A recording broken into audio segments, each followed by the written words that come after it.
자, 고전적 조건의 활용 두 번째 예입니다. 바로 우리 눈만 뜨면 접하게 되는 이 광고입니다. 자, 광고하기 전에 제가 아까 앞서 본 그 동영상과 관련해서 몇 가지 더 얘기한다는 게 또 아까 마치는 시간이 다 되니까 제가 또 급한 마음에 까먹어버렸는데 제가 지금 쉬는 시간에 메모를 했거든요. 자, 지금 광고하기 전에 조금 전에 봤던 PTSD와 관련된 얘기 좀 더 하겠습니다. 자, 그 여자분이 공포조건화가 된 것은 즉 PTSD는 공포조건의 정전적인 예라고 했어요. 앞에 가서 앞에 슬라이드는 볼 필요 없겠죠. 예라고 했는데 그것이 부시부시간에 된 거예요. 왜? 고전적 조건화는 공포조건화는 고전적 조건화의 한 예를 보여주는데 지금 이제 광고도 고전 조건화의 한 예인데 고전 조건화는 뭐요? 무의식적으로 비서술 기억, 암묵 기억에 해당한다 했죠. 즉 무의식적으로 일어나는 일이에요. 그렇게 해서 이분은 바로 공포조건화가 된 거예요. 그리고 제가 그때 그 동영상을 볼 때 뇌와 정서와 관련해서 얘기할 때 그 편도체의 반응이 핵심적인 역할을 한다 얘기를 했고 편도체가 공포 반응을 일으키는 US가 되었던 그죠? 공포 반응인 조건 반응을 일으키는 CS가 되었던 편도체가 어떤 자극이 위험한 자극이라고 평가하는 그것은 무의식적으로 일어난다 했어. 그래서 제가 그때 우리는 슬프기 때문에 울게 되느냐, 울기 때문에 슬퍼지느냐 이런 질문을 했었죠.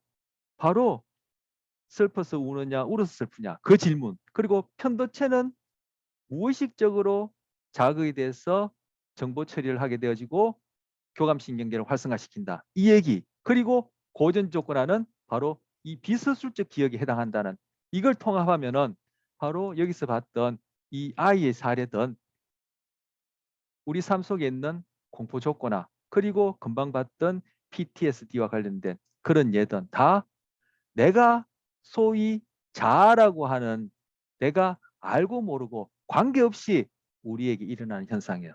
그래서 이 공포 조건화가 그만큼 강력하고 한편으로는 그만큼 무서워요. 우리의 생존과 관련해서 분명히 필요한 학습, 기억이기 때문에 진화 과정을 통해서 그러한 능력이 주어졌는데 그것을 우리가 일일이 다 언어적으로 의식해서 일어난 일이라면 놓쳐버릴 수 있죠. 그럼 우리 생존에는 굉장히 큰 대가를 치러야 돼요. 그렇기 때문에 그것이 자동적으로 말 그대로 무의식적으로 일어난다는 것은 우리한테 굉장히 유리하지만 한편으로 PTSD나 그와 같은 불안 관련 장애들이 이와 마찬가지로 무의식적으로 일어난다는 생각하면 우리는 반드시 치료해야 할 대가가 있는 거죠.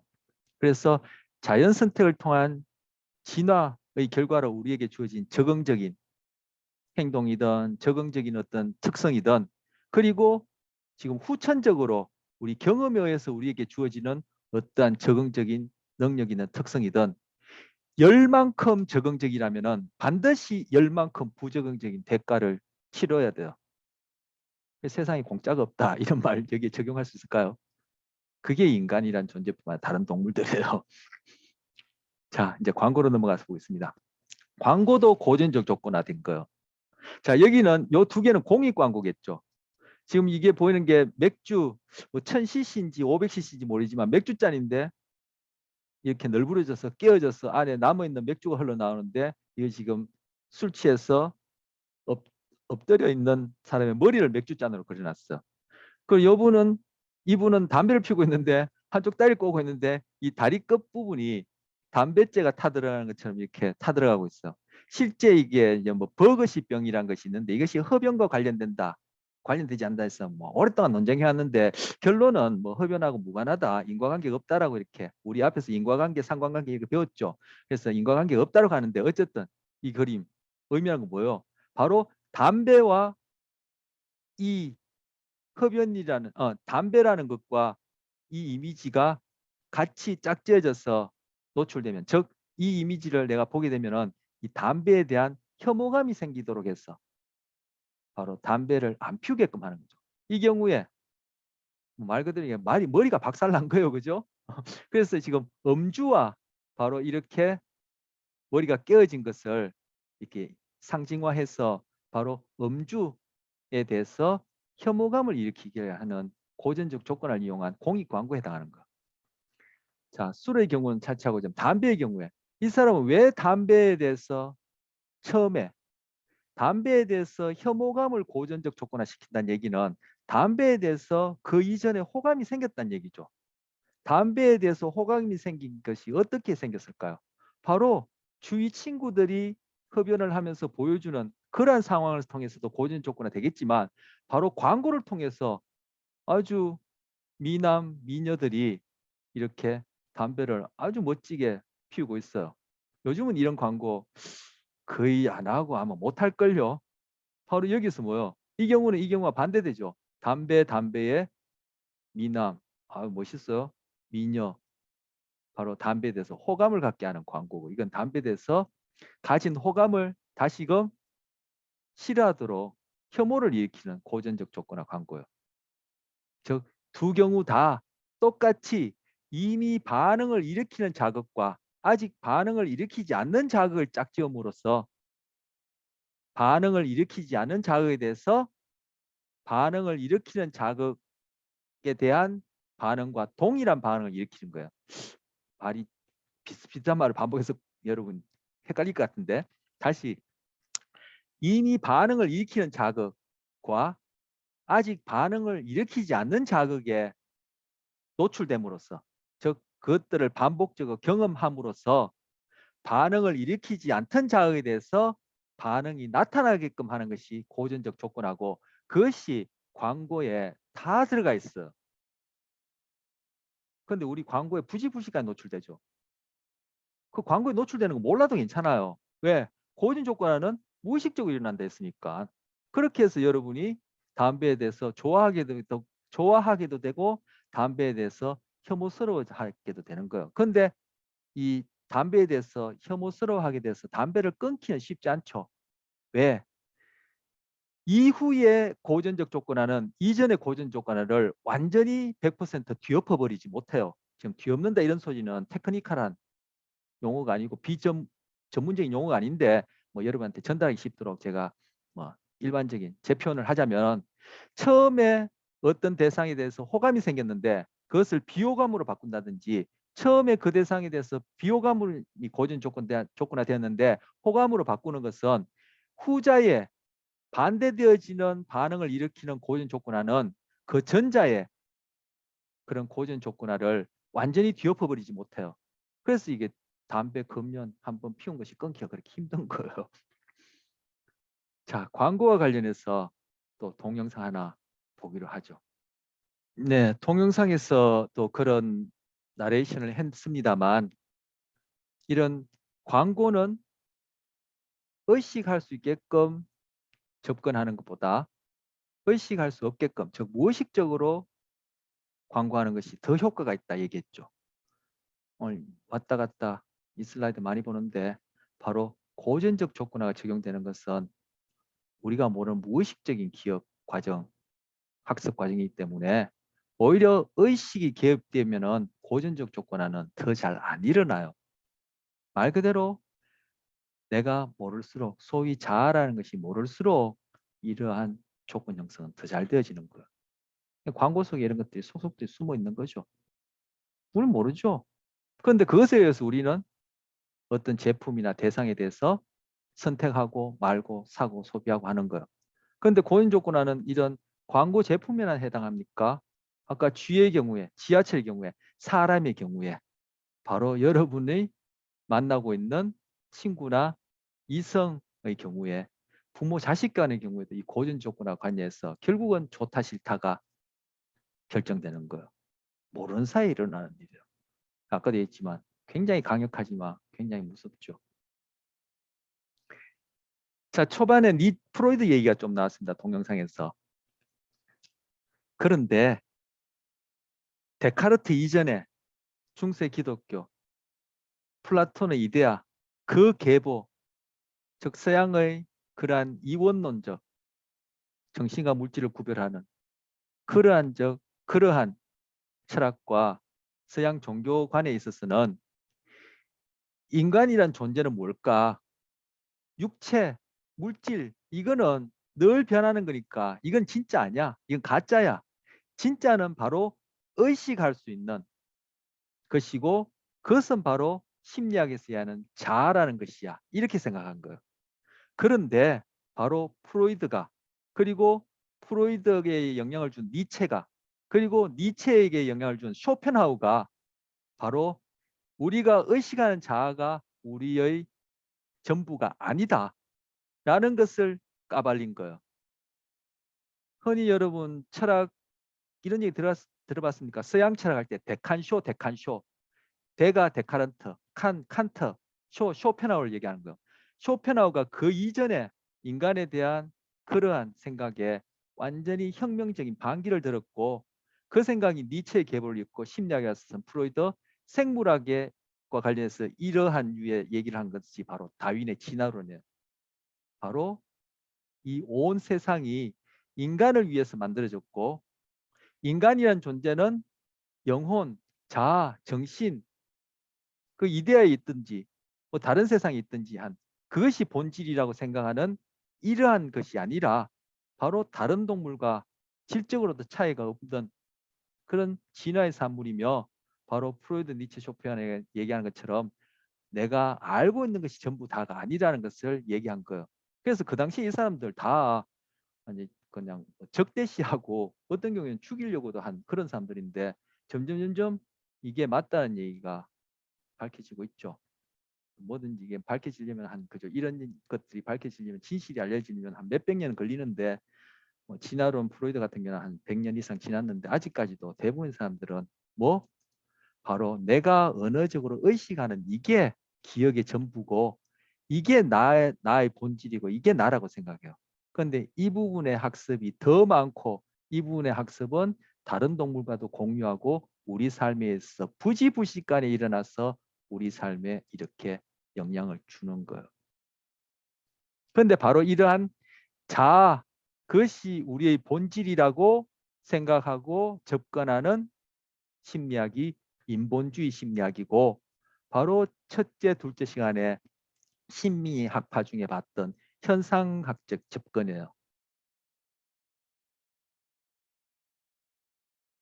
이 인본주의 심리학, 현상학적 접근은 자아, 그것이 우리의 어떤 중심된 존재의 핵심이라 생각하고, 바로 그 서양의 오래된 그러한 플라톤 이후에 서양 종교 이원론적 생각, 그게 뿌리를 둔 그러한 접근법이기 때문에 가장 과학적이라고 여기지는 접근법인 행동주의나 지금까지 살펴봤던 이런 것하고는 반대 입장에 있어서 서로 논의하고 논쟁하는 중이죠. 자, 그 다음 슬라이드 보시면, 자, 편견입니다. 편견 없는 사람이 있을까요? 뭐 다른 동물의 경우도 편견에 해당하는 것은 얼마든지 찾아볼 수 있죠. 아까 그 마이클 셔머 동영상에도 나오고 아까도 얘기했듯이 뭔가 부시럭 소리가 나는데 냅다 도망갔다. 동물들에도 고전적 조건화가 일어나는데, 그로 인해서 뭐 다른 동물들, 다른 종류의 개를 문다든지, 뭐 다른 사람을 보면 마구 짖는다든지, 이런 것들은 어떻게 보면은 그 대상에 대해서 정확한 판단이나 정보 없이 그렇게 함부로 미리 결정을 내려서 행동하니까 그것도 편견에 해당하는 행동이죠. 뭐 다른 동물의 경우는 이제 자치하고, 그죠? 최근에 뭐 뉴스를 보니까 그 도베르만입니까? 아, 제가 개에 대해서 잘 모르니까, 하운드라고 합니까? 어쨌든 그 사냥개인지 뭐 무슨 개인지 몰라도 한 4마리가 뭐 어떻게 산책 중에 이제 도망을 갔다, 어떤 주인이 놓쳐버렸는데 그 녀석이 그냥 돌을 뛰어다니면서 뭐 치와와인지 작은 개를 물어 죽이고, 뭐 그 치와와 견주 개 주인을 뭐 또 물었다, 이런 얘기했는데, 그것도 어떻게 보면 편견 행동이죠. 그 녀석들이 뭔가 다른 대상도 아니고 그 개와 그 주인에게서 그러한 공격 행동이라 보일 수 있는 그런 행동을 일으킨 자극이 뭔가 있었던 거겠죠. 하필이면 왜 그 개고 하필이면 왜 그 사람일까요? 뭐 편견이 우리에만 국한된 것이 아니다 얘기를 하려다 보니까 다른 동물의 예를 가지고 뭐 여러분 듣기엔 좀 억지스러울지 모르겠지만 그렇게 적용해 봤습니다. 자, 근데 그것도 일종의 편견 행동이다. 편견이란 결국은 우리가 충분한 그리고 정확한 어떠한 경험이나 정보 없이 미리 판단을 내리는 것을 편견이라 한다면은 다른 동물의 경우에도 거기에 해당하는 것을 볼 수 있다는 것을 제가 얘기한 것이고, 자, 다른 동물 차치하고 우리에게 편견 없는 사람이 있을까요? 없어요. 다 있어요. 없을 수가 없어요.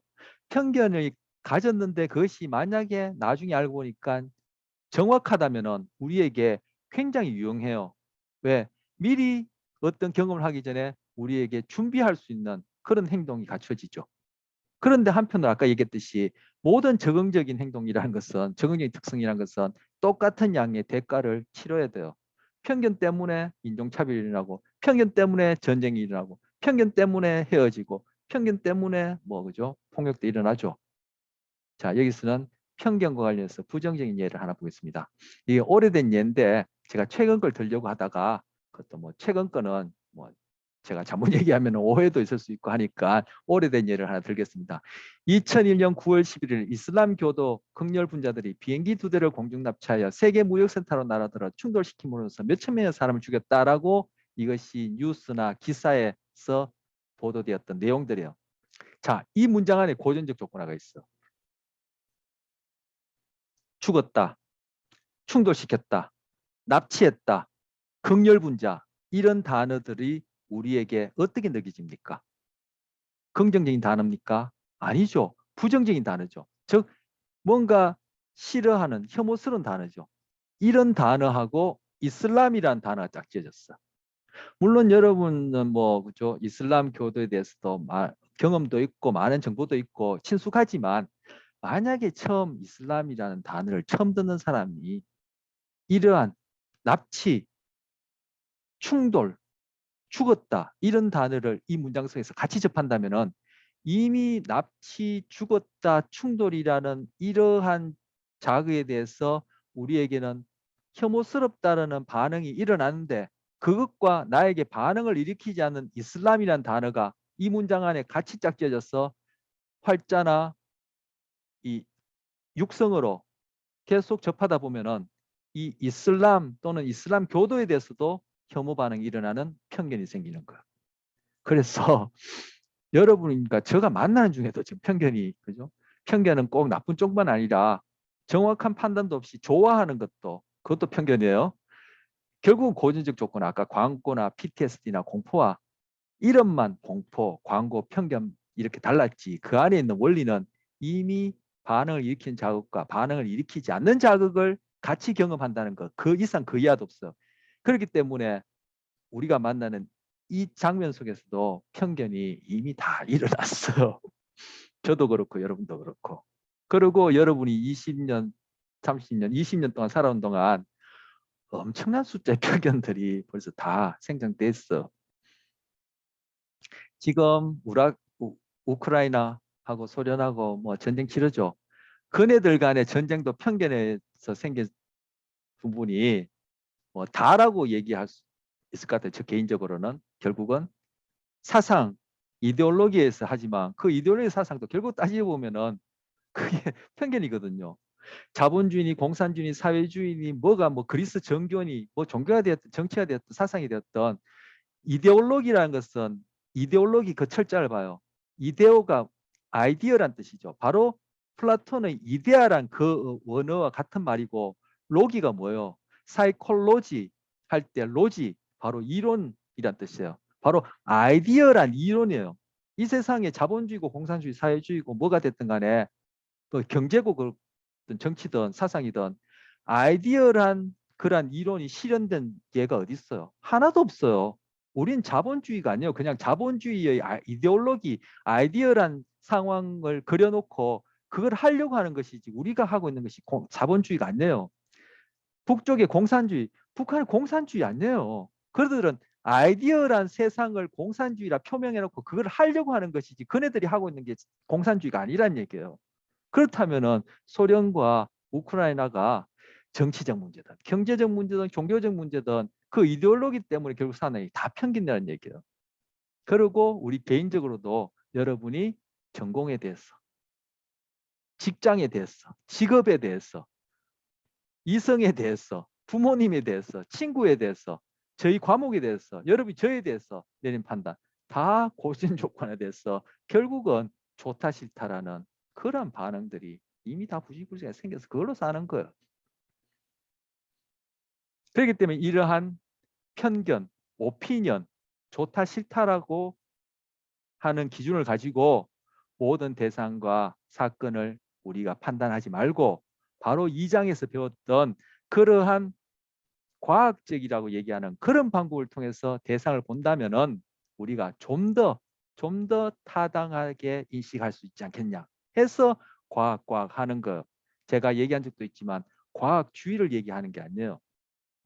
우리는 이걸로부터 완전히 벗어날 수 없지만 또 한편으로 우리는 과학적인 생각을 훈련하고 할 수 있는 능력이 있으니까 그것이 잘 균형을 맞추는 것이 중요하다는 얘기를 하는 거예요. 일본에 대해서 여러분 뭐 일본과 관련된 문화라든지 개인적인 경험도 있고 하겠지만 일본에 대해서 여러분 얼마나 압니까? 저만 하더라도 일제시대를 살던 그런 세대는 아니거든요. 제가 일본에 대해서 얼마나 압니까? 근데 여러분 일본 하면 어떤 느낌이 들어요? 편견이죠. 일단 좋다 싫다라는 것이 고전적 조건화되어서 결정되면은 그 다음째는 그것이 제품이 되었던 사람이 되었던 뭐 사상이 되었던 종교가 뭐가 되었던 거기에서 주어지는 정보라는 것은 좋다 싫다에 있어서 다 나눠져 버리는 거예요. 그래서 우리 개인적인 경험에 있어서 이성 간에 좋다라고 눈에 콩깍지가 씌이면 그 사람이 하는 말은 다 이해가 돼요. 누군가 야 그 사람 헌담하면은 아니겠지. 에이 그럴 수도 있지. 사람이 완전 사람이 어디 있어. 이렇게 해서 그걸 합리화해요. 자기 기만을 해요. 그렇게 해서 이제 둘이 이제 우리 같이 살자 해서 살아보니까 아주 아이디얼한 사람인 줄 알았는데 이상적인 사람인 줄 알았는데 뭐요? 이상한 놈이더라 이렇게 되는 거. 그게 다라고 얘기하면 제가 너무 극단적이고 적지 않은 경우에 바로 우리 가족들이 그렇게 사는 거예요. 결국 뭐예요? 상대방이 속인 게 아니에요. 자기 스스로 기만한 거예요. 마이클 시어머의 자기 기만의 패턴. 그게 우리가 갖고 있는 지각 특성이에요. 그걸 모른다면 우리는 계속 그런 식으로 지각하게 되니까 소위 이렇게 과학적으로 그걸 안다면은 우리가 고전적 조건화로부터 벗어날 수 없고 편견으로 벗어날 수는 없지만 안다면은 거기에 대해서 우리가 좀 더 타당한 판단과 행동을 할 수 있으리라 얘기해서 이렇게 대학 와서 이렇게 배우는 거예요. 이거 배워서 A뿔 받아서 좋은 직장 가서 돈 많이 버는 그게 근본 목적은 아니에요. 그게 근본 목적처럼 되어 있지만 그렇게 되더라도 소위 세상에서 얘기한 가치 그것을 갖고 있더라도 이런 것들로부터 좀 더 자유롭지 못하다면은 그 사람은 그 가진 것 때문에 편견 아까 봤던 뭐 그죠 뭐 공포도 될 수 있고 불안과 관련된 이런 것도 될 수 있고 그것 때문에 시달리는 거예요. 가진 것 때문에 결국은 그 삶이 힘들어지는 거예요. 그래서 우리 앞서 뇌와 행동할 때 그 보상 경로와 관련해서 비버리 힐즈의 그 아주머니 성령 중독된 거 봤죠? 그리고 한국분 인터뷰하는데 뭐 쌍꺼풀도 하고 뭐 코도 하고 보톡스도 하고 가슴 성형 하면서 그 사람들이 대화하는 내용 봤죠? 뭐라 그랬어요? 세상 사람들이 얘기하는 그 가치 그걸 쫓으려고 하니까 경쟁하게 되어지고 그것을 이루지 못했어. 그리고 이루더라도 계속 그것을 유지하기 위해서 늘 불안하다 했죠. 바로 배우지 않으면은 오히려 가진 것이 나를 힘들게 해요. 그래서 대학 와서 배우는 거예요. 좋은 직장 가려고 배우는 것이 아니라 대학도 그렇고 세상이 지금 거꾸로 돼서 문제긴 한데 자 조금 전에 봤던 이 편견의 경우에 죽었다, 충돌, 극렬, 납치 이런 말을 아직 배우지 않은 사람이나 만약에 한글을 하나도 모르는 사람이 이 문장을 듣는다면은 이슬람 교도에 대해서 고전적 조건에 대해서 편견이 생길까요? 생길 리가 없어요. 왜? 죽었다, 충돌, 납치라는 이 단어가 어떠한 가치, 즉 좋다, 싫다라는 그러한 느낌이 없기 때문에 아무 반응을 안 일으켜요. 그 사람한테는 이 문장 전체가 다 중성자극이에요. 그런데 우리는 뭐 말을 배우면서 부지불식간에 납치는 나쁜 것, 죽었다는 건 나쁜 것, 충돌은 나쁜 것이라고 그렇게 고전적 조건이 된 거예요. 그래서 여기서는 충돌, 죽었다, 납치라는 것이 원래부터 자연 선택에 의해서 주어진 그러한 선천적인 자극 US가 아니라 우리가 모르는 사이에 말을 배우면서 우리가 살고 있는 이 한글을 쓰는 사회 집단 내에서 부지불식간에 그 가치가 고전적 조건화되어서 납치, 죽었다, 충돌이 아닌 단어는 시에 쓴 거예요. 이미 시에 쓰인 것과 나에게는 아무 반응을 일으키지 않던 이슬람이라는 중성자극 NS가 이 문장 속에서 함께 신문을 통해서 방송을 통해서 하루에도 몇 번씩 그렇게 노출되었기 때문에 바로 반응을 일으켰던 이 자극들과 아직 반응을 일으키지 않았던 이 자극을 함께 노출됨으로써 이 NS가 또 다른 CS가 되는 것을 바로 고순위 조건 형성이라고 그래요. 선천적으로 반응을 일으키는 US와 중성 자극을 짝지어서 경험하는 것은 고전적 조건화를 부르고 이미 CS가 된 것과 또 다른 중성 자극을 경험함으로써 그 중성 자극이 또 다른 CS가 된 것을 고순위 조건 형성이라 해요. 하지만 고순위 조건 형성이든 고전적 조건화든 본질적으로 다를 바가 하나도 없어. 뭐 이미 반응을 일으키는 자극과 아직 반응을 일으키지 않은 자극을 내가 경험하게 되면은 내가 경험하는지도 모르죠. 비서술적으로 무의식적으로 일어나니까 경험하게 되면은 반응을 일으키지 않던 자극에 대해서 반응이 일어나는 것. 고순위 조건 형성, 고전적 조건화 똑같은 거예요. 자, 이 경우에는 고전적 조건화 본질적으로 다르지 않지만 이미 CS 된 것과 짝져지니까 이 경우는 고순위 조건 형성이라고 더 전문적으로 그렇게 구별해서 얘기를 합니다. 자, 언어라는 게 아까 앞 시간에 영어에서 I라는 대문자가 그죠?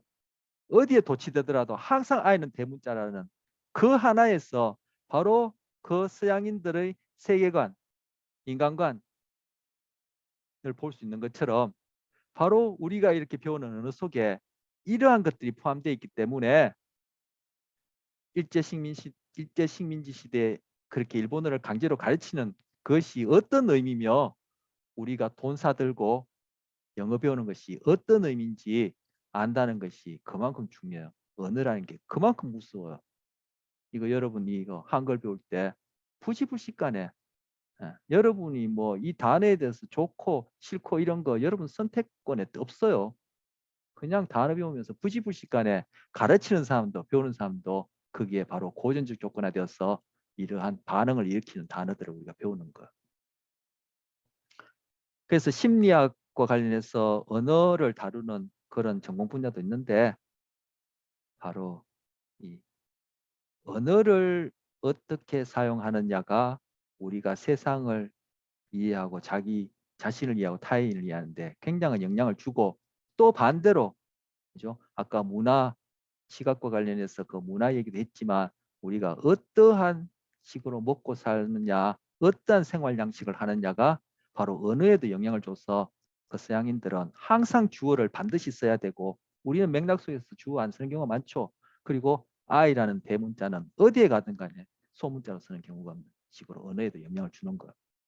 그런데 이 심리학은 제가 첫째 시간에 얘기했듯이 서양 학문인데 바로 이 심리학에 나오는 대부분의 내용들이 바로 I를 대문자로 쓰는 그네들의 관점에서 서술된 부분이 많기 때문에 우리에게는 안 맞는 부분이 있어서 제가 앞서 시각과 관련된 능력을 얘기해서 바로 동양은 전체 맥락 속에서 내가 상대방의 입장이 되어서 3인칭 관점에서 그렇게 생각했던 적이 있다.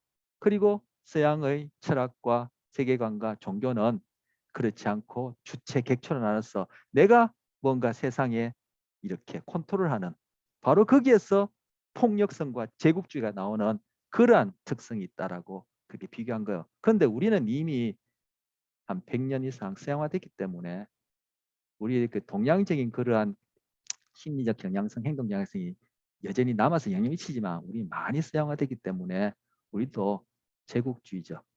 바로 거기에서 나온 것이 그것과 뗄 수 없는 게 또 자본주의 아닙니까? 거기에서 갖고 있는 폭력성 이런 것들이 우리에게도 있고, 또 근본적으로 인간이란 종이 갖고 있는 선천적인 공격성이 있기 때문에 그게 장전된 총알과 방아쇠 당기기처럼 그렇게 합세되어서 우리에도 그런 경향성이 있어. 그게 결국은 우리 사회 내에서 그렇게 하나가 되어지기 힘들고 분열되어지고 경쟁하고 폭력이 난무하는 것이 바로 그러한 이원론적 세계관, 그러한 서양 종교, 그러한 자본주의 제국주의의 바탕이 되는 그러한 것들이 부지불식간에 언어로 문화로 입고 마시는 걸로 우리 모든 경제 사회적인 시스템에 의해서 우리가 그렇게 길들여져 있는 거예요. 뭐 뇌, 신경계는 가소성이 있기 때문에 거기에 맞게끔 여기에 세팅이 되어 있는 거죠. 우리 신체적 특징도 계속 우리 뭐 50년 전, 100년 전 사람들하고 우리 여러분 외모하고 비교해 보세요. 차이가 많이 나죠. 신체도 그렇게 변하는 거예요. 뭐 그렇게 표현도 합니다만, 그렇게 표현도 합니다만 서양 철학은 깡패 철학이에요. 그래서 늘 여러분 그 뭡니까? 서양 영화들 보면은 거의 다 액션, 폭력 영화죠. 그네들이 속성이 있고 그렇기 때문에 그런 거야. 그리고 지금 우크라이나 소련 그 전쟁도 그 배경 속에는 미국 그 그런 뭐랄까 조장이 있어서 그렇게 된 거야. 그 다 미국 책임이 뭐 거의 대부분이에요. 미국이 가장 대표적인 제국주의 아닙니까? 전 세계를 자기 휘하에 두려고 하고 자기들이 전 세계 법이고 자기가 경찰 국가예요. 전 세계의 정의를 자기들이 실현한다 이렇게 생각하는 거예요. 그건 뭐 거의 조폭이죠. 뭐. 그런 것들이 이제 우리 삶에 구석구석 영향을 미치고 있는 거. 여러분이 공부하고 대학 다니는 그 문 안에도 그게 다 영향을 주고 있어.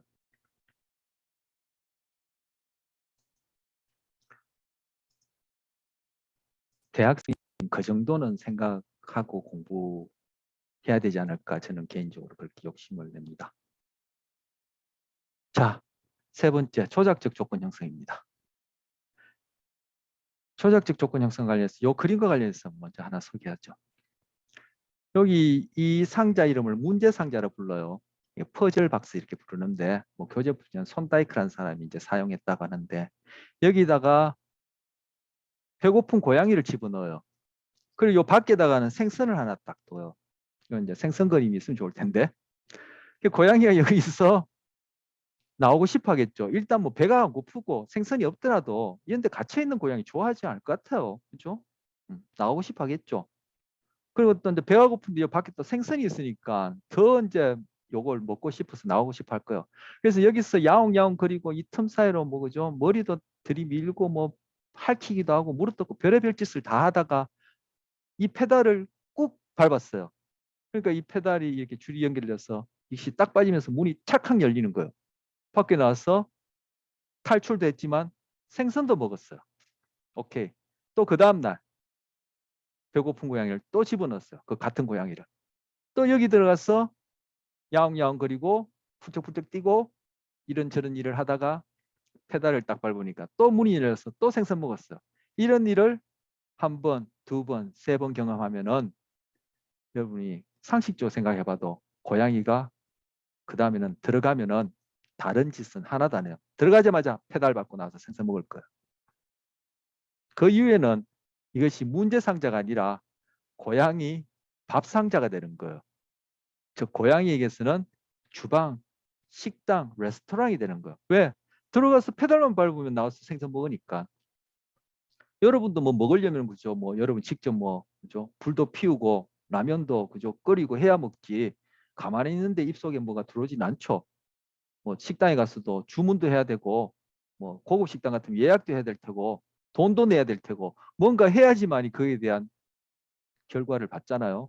이 경우에는 처음에는 이 페달 밟아서 나와서 생선 먹는다는 것을 경험하지 못했을 때, 즉 학습하고 기억하지 못했을 때는 이 상자가 문제 상자지만 여기에 따라서 페달 밟아서 나와서 생선을 먹는 이러한 경험을 우연히 몇 번 하고 나면은 나중에는 이거는 문제 상자가 아니라 밥 상자가 돼요. 제가 우리의 경우에 라면 끓여 먹는 얘기, 뭐 예약하는 얘기, 레스토랑 가는 얘기, 돈 지불하는 얘기 왜 했습니까? 우리의 그런 행동도 이 경우와 본질적으로 다를 게 하나도 없다는 거예요. 뭐 우연히 페달을 눌렀더니만 생선을 먹은 거예요. 라면 끓여 먹는 걸 그 어떻게 우연히 하는 거죠? 레스토랑 예약하는 걸 어떻게 우연히 하는 거죠? 돈을 내는 게 어떻게 우연히 하는 거예요? 우리가 다 의식하고 알아서 그렇게 하는 거죠. 이렇게 생각하죠. 맞아요. 한데 그걸 그런 식으로 생각해봐요. 어떻게 그걸 알게 됐어요? 다른 사람이 그렇게 한 거 가르쳐줬죠. 근데 그것보다 더 거슬러 가서 우리가 말을 갓 배웠을 때, 아니 말을 갓 배우지 못할 때도 뭔가 돈을 주면은 뭔가 받는다는 걸 내가 원한다는 걸 알게 됐죠. 그리고 뭘 예약한다는 것을 부지불식 이렇게 배우게 되었죠. 바로 고양이가 이 문제 상자에 가서 허둥대다가 우연히 페달을 밟아서 생선을 먹음으로써 그런 경험을 반복하고 나면은 학습하고 나면은 나중에는 여기 들어가서 페달만 밟지 다른 짓은 전혀 안 하고 밟고 나서 생선을 먹게 되는 이러한 과정과 우리의 복잡한 행동들이 근본적으로 다르지 않다는 것을 보여주는 게 조작적 조건 형성이야. 즉 뭐 그 행동이 어떤 결과를 낳는데 그 결과가 그 유기체에게 적응적인 결과를 낳는다면은 그 행동은 반복적으로 하게 돼요. 그게 강화예요. 그런데 어느 날부터 고양이가 여기 가서 페달을 밟았더니만 문은 열리지 않고 생선은커녕 여기에 전기 충격이 막 바닥에 전기가 막 흘러서 찌릿찌릿찌릿하니 그냥 막 어, 그냥 죽다가 살았다. 그 다음날 또 들어가서 또 어떻게 페달을 밟으면 문이 열리고 생선이 나올까 싶어서 또 페달을 밟았더니만 또 전기 충격이 여기 바닥에 전기가 흘러서 죽다 살았다. 그 다음날 들어갔더니만 또 고양이가 페달을 밟을까요? 글쎄요. 정상적인 고양이라면 페달 선뜻 그렇게 밟지 않을 거예요. 뭐요? 페달을 밟았더니만 적응에 불리한 그러한 결과가 생겨서 페달 밟는 행동이 억제되거나 페달 밟는 행동이 더 이상 안 일어났다 쳐버려요.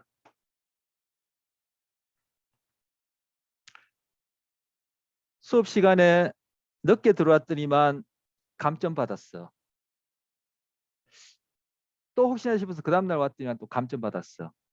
그래서 수업 시간에 늦게 들어갔다가는 이거는 뭐 시험도 보기 전에 그냥 F 받을 것 같아서 더 이상 수업 시간에 늦게 안 들어와요. 이제 수업 시간 전에 미리 들어와요. 수업 시간에 늦게 들어오는 지각하는 행동이 처벌받았어. 뭐 지각하는 행동 이후에 점수 감점이라는 그런 부적응적인 결과가 나타나기 때문에 지각하는 행동은 처벌받았어. 수업 시간 전에 항상 5분, 10분 일찍 들어왔어.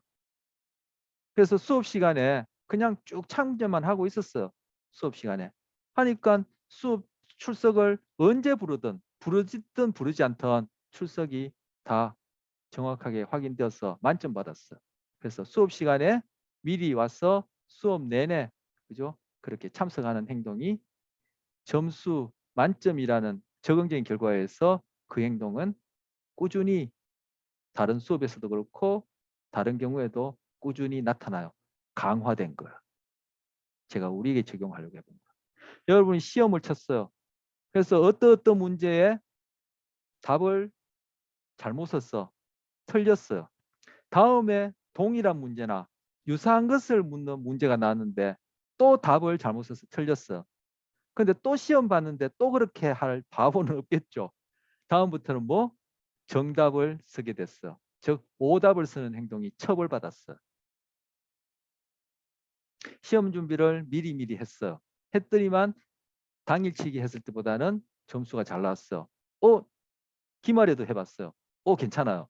다른 과목에도 해봤어요. 그래서 나는 미리미리 평소에 시험 준비를 하는 행동이 꾸준히 나타나고 있어요. 왜? 점수라는 적응적인 결과가 나타났기 때문에 미리미리 공부하는 행동이 강화받았어요.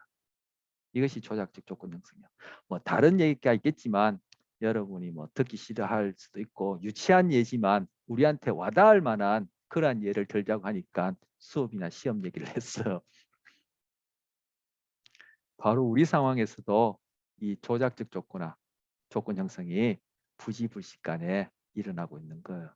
그래서 고전적 조건화도 그렇고 조작적 조건화도 그렇고 여러분과 저와 만나서 지금 비대면 수업을 하고 있는 중에도 이런 것들이 다 일어나고 있는 거예요. 수업 시간에 집중해서 들으려고 했어요. 했더니만 결과가 뭐 배우는 재미도 있고 뭐 깨닫는 것도 있고 뭐 결국은 뭐 점수도 욕심내는 만큼 받았어요.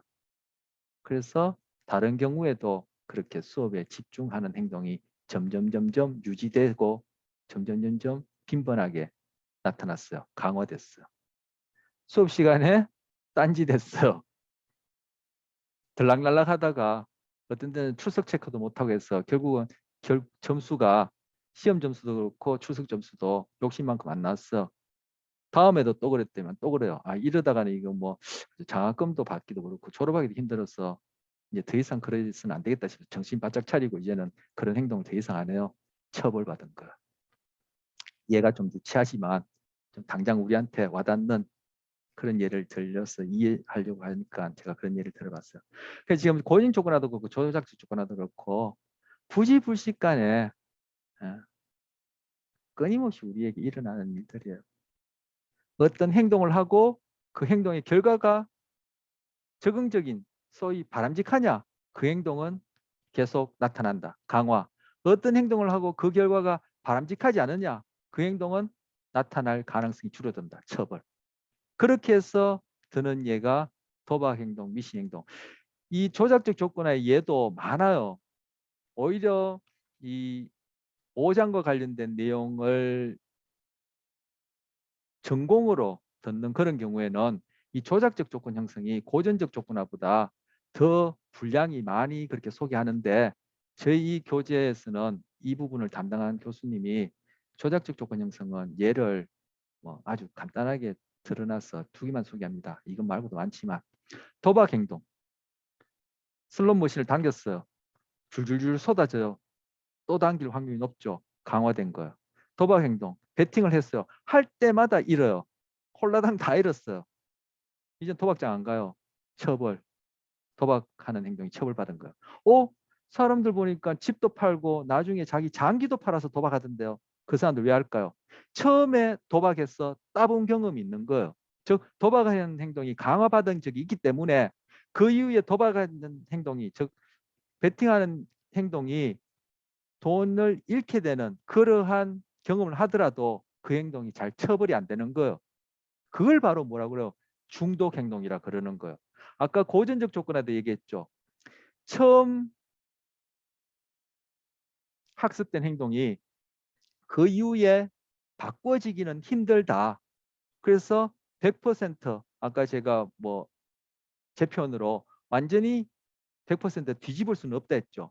그래서 처음에 실험적으로 이제 그렇게 한 결과가 있는데 처음 경험에 도박을 했을 때 딴 사람하고 처음으로 도박했는데 연이어서 잃어버린 사람하고 비교해 보니까 처음 경험 도박 행동 이후에 연이어 몇 차례 잃어본 사람은 도박 행동이 그 이후에 나타날 가능성이 적고 도박 중독이 안 일어나는데 처음 해봤을 때 그 행동이 강화받은 즉 딴 경험을 한 사람들은 도박 행동이 꾸준히 그리고 중독되는 경우가 많더라는 거예요. 즉 도박 행동도 강화된 결과예요. 우리 그 3장 뇌와 행동과 관련해서 아까도 얘기했습니다만 그 정서와 저 보상 행동과 관련해서 중독과 관련된 동영상 봤었죠. 아까도 얘기했었죠. 그 가치란 이름으로 얘기를 하면서 비버리 힐스 아주머니하고 또 한국 분 대상으로 그 성형 중독 나오고 쇼핑 중독 나왔죠. 바로 거기서 보여주는 그 행동들이 뇌와 관련해서는 보상 경로 그리고 도파민이 작용하는 걸 소개했고, 지금 여기서 조작적 조건 형성과 관련해서는 그 구체적으로 쇼핑을 하고 성령을 하는 그 반복된 행동들은 바로 강화된 중독 행동이고, 그 중에 하나가 중독 행동으로서 도박 행동을 좀 소개하는 거예요. 그래서 3장이 봤던 보상 경로, 그거는 뇌의 어떤 시스템 그리고 그때 작용하는 신경 전달 물질 입장에서 중독 행동을 본 것이고, 여기서 중독 행동 중에 도박 행동은 바로 조작적 조건 형성이라는 이름으로 살펴보는 거예요. 그런데 이 조작적 조건 형성에서 이런 도박 행동 또는 다른 중독 행동, 우리 동영상을 봤던 그런 행동이 그렇게 꾸준히 나타나는 것은 바로 보상 경로의 활성화 그리고 도파민 분비와 관련된 그러한 뇌의 작용이 있고, 그리고 조작적 조건 형성 관련해서는 그것을 강화 이렇게 이름을 붙여서 부르는 거예요. 미신 행동도 마찬가지예요. 실제 있었던 실험입니다. 상자를 여러 개 두고 거기다 비둘기를 한 마리씩 넣었어요. 그리고 1분 지날 때마다 비둘기 그 상자에다가 먹이를 하나씩 넣어줬어요. 배고픈 비둘기면 더 좋겠죠. 그렇게 1분마다 먹이를 하나씩 넣어주는 것을 한 10여 분 하고 난 다음에 그 상자 안을 들여다보니까 어떤 비둘기는 뱅뱅뱅뱅뱅뱅 제자리 맴돌기를 하고, 어떤 비둘기는 한 발을 들고 서서 날개를 퍼덕거리고, 어떤 비둘기는 뒤로 나자빠져서 날개를 퍼덕거리고 있더라는 거예요. 어떻게? 상자에 먹이를 넣어줄 때 마침 그때 첫 번째 상자 비둘기는 제자리 돌기를 하고 있었고, 두 번째 상자 비둘기는 한 발을 들고 있었고, 세 번째 상자 비둘기는 누워서 날개를 푸덕거리고 있었고, 네 번째 상자 비둘기는 벽을 쪼고 있었는데, 그 각각의 행동 이후에 먹이가 주어지니까 그 행동 이후에 주어지는 먹이라는 것이 그 행동을 강화시켜서 그것을 1분마다 그렇게 무작위적으로 어떤 행동을 하는지 보지도 않고 그냥 무조건 상자에다가 1분마다 먹이를 넣어줬는데, 나중에 10여 분이 흐른 다음에 보니까 각각의 상자마다 비둘기들이 맴돌기 하고 있고 한 발 들고 있고 벽을 쪼고 있더라는 거예요. 그 뭐예요? 그런 행동을 하면은 먹이가 나올 것처럼 미신 행동을 하는 거죠. 이것 또한 마이클 셔머의 자기 기만의 패턴이라는 테드 동영상에 보면은 소개되는 내용이에요. 거기서는 뇌와 관련해서 얘기하고 진화 심리학적 얘기하는데, 여기서는 지금 조작적 조건 형성과 관련해서 소개하는 거예요. 우리의 미신 행동도 마찬가지라는 거예요. 요즘도 그렇게 하는지 모르지만 대학 교문에다가 엿을 붙이면 합격한다. 우연히 엿을 붙였더니만 큰아들이 합격했어. 둘째 아들도 붙이고 셋째 아들도 붙이고 동네 사람들한테 다 붙이라 그래요. 애들 합격한다고. 엿 붙이는 것과 합격하는 것 사이에, 엿 붙이는 행동과 합격하는 행동 사이에 관계가 있습니까? 관계가 없죠. 단지 그 행동 이후에 내가 바람직하다고 생각하는, 내가 좋다는 생각하는 결과가 생기니까 그 행동을 계속하는 거예요. 강화된 거예요.